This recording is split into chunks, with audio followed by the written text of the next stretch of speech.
Hello বন্ধুরা, সবাই কেমন আছেন? আশা করছি সবাই খুব ভালো আছেন এবং সুস্থ আছেন। হ্যাঁ, আজকে আমি ভেজিটেবিল পকোড়া করে দেখাবো, মিক্স ভেজিটেবিল পকোড়া। এর মধ্যে এক ফোঁটাও জল দেবো না, কিন্তু মিক্স ভেজিটেবিল পকোড়া করে দেখাবো। তার জন্য দেখতেই পাচ্ছেন আমি সব সবজি কটা একসঙ্গে নিয়ে কেটে নিয়েছি। এখানে আপনাদের ইচ্ছা মতো সবজিগুলো নিয়ে নিতে পারেন। গাজরও বা ক্যাপসিকাম অ্যাড করতে পারেন, আমি ওখানে দিইনি। আমি এখানে যা যা বাড়িতে ছিল সেইগুলোকে নিয়ে পকোড়া বানাচ্ছি। সবজিগুলোকে কেটে ভালো করে জল ঝরিয়ে নিয়েছিলাম শুকনো করে। এর মধ্যে আমি বেশ গুঁড়ো মশলাগুলো সব এক এক করে দিয়ে দিয়েছি। লবণ দিয়ে দিয়েছি, লঙ্কার গুঁড়ো, হলুদ গুঁড়ো, জিরে গুঁড়ো। এখানে দেখতে পাচ্ছেন খুব ভালো করে হাতের সাহায্যে মাখতে হবে। হ্যাঁ, ভালো করে হাতের সাহায্যে মাখতে হবে, কারণ এখানে আমি জল ব্যবহার করবো না। ওই জন্য সবজি থেকে যেই জলটুকু বেরোবে সেইটুকু। এখানে আমি 2 চামচের মতো বেসন দিয়েছি, আরও 2 চামচ লেগেছিল বেসন পরে। বেসনটাকে দিয়েও আবারও হাত দিয়ে খুব ভালোভাবে মেখে নিতে হবে। এবার আমি যে জিনিসটা দিচ্ছি সেটাই হচ্ছে মেইন জিনিস, মানে শো স্টপার যাকে বলে। এটা হচ্ছে মিক্স ডাল বাটা। এই মিক্স ডাল বাটা বা পেঁয়াজু মিক্স বলতে পারেন। এটাকে আমি বেটে ডিপ ফ্রিজে রেখে দিয়েছিলাম। এটাকেও আমি 2 থেকে 3 চামচের মতো ব্যবহার করেছি এখানে। দিয়ে ভালোভাবে হাতের সাহায্যে মাখিয়ে নিয়েছি।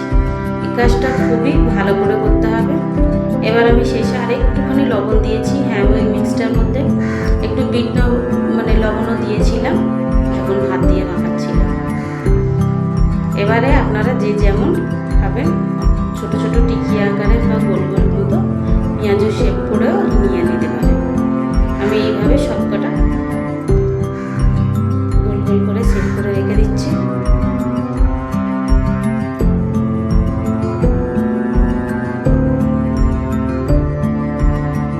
এবার কড়াইয়ের মধ্যে বেশ কিছুটা সর্ষের তেল নিয়েছি। সর্ষের তেলটা খুব ভালোভাবে গরম হয়ে ধোঁয়া ওঠা মতো হলে তারপরে আমি এক এক করে ভেজিটেবিল এগুলো পেঁয়াজগুলোকে দিয়ে দেবো বা ভেজিটেবিল চপগুলোকে দিয়ে দেবো।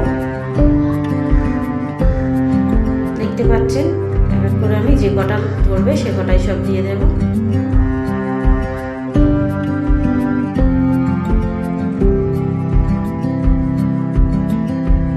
এখানে একদিকটা লাল লাল হালকা লাল হলে একটুখানি উল্টে দেবো, কারণ এটাকে মুচমুচে করতে হলে গ্যাসের ফ্লেমটা একদম লো করে দিতে হবে। দিয়ে আস্তে করে এটাকে ভেজে নিতে হবে। দেখতে পাচ্ছেন কত সুন্দরভাবে আমার এই মিক্স ভেজিটেবিল পকোড়াগুলো হয়ে গিয়েছে। আমি এক এক করে সব তুলে নিয়েছি এবং যেটুকু যা ছিল আবারও আমি একটা একটা করে দিয়ে দিচ্ছি তেলের মধ্যে। রান্নাগুলো ভালো লাগলে অবশ্যই আমার চ্যানেলটিকে সাবস্ক্রাইব করবেন এবং লাইক করতে ভুলবেন না। আমি এই কথাটা সবসময় বলি, আপনারা দেখেন কিন্তু সাবস্ক্রাইবটা করে রাখেন না বা লাইক করেন না। যেহেতু আমার এখানে কাঁচা সবজি আছে, এটাকে অবশ্যই গ্যাসের ফ্লেমটাকে একদম লো করে দিয়ে ভাজবেন, তাহলে খেতে খুবই ভালো হয়। সবজিগুলো খুব সুন্দরভাবে সিদ্ধ হয়ে যায় আর পকোড়াটাও খুব সুন্দর মুচমুচে হয়। দুদিকটা ভালোভাবে লাল লাল করে ভাজা হয়ে গিয়েছে। এবার আমি এইগুলো সব এক এক করে তুলে নেব।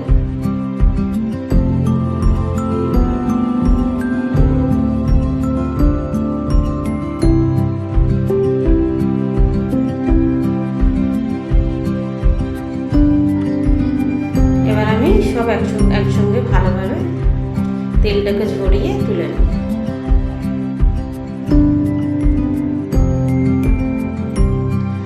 দেখতে পাচ্ছেন কত সুন্দর লাল লাল ভেজিটেবিল পকোড়া হয়েছে।